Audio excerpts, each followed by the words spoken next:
guess we can go through wipes and diapers. We'll go through the wipes. We only have 2 to review for today, but water wipes and we have Pampers sensitive wipes.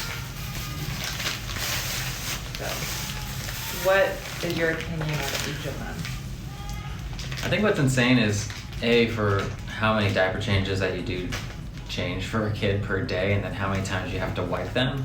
And over the first few days, they're fine, and then depending like how many times they're going to the bathroom, you start to get irritated. And I think that's the thing that's annoying with like standard wipes, is we saw that our kid got irritated quite like Diaper rash. Yeah, diaper rash. You just feel sad because you see the redness down there. So I think the water wipes, when we switched to the water wipes, it definitely helped quite a bit. I think it's less irritating.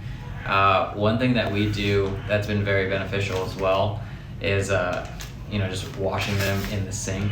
And just using water and Plain a little water and a little bit of some baby soap if needed, depending on how bad they're doing. But otherwise, the water wipes or these sensitive ones have been pretty decent. Yeah, I'd say the water wipes are probably the most popular among my friends, and that was recommended to me the most. The Pampers sensitive, I feel like he didn't really break out, but just the more wipes we did use before we started cleaning him in the sink more, he did break out more from the sensitive wipes versus the water wipes.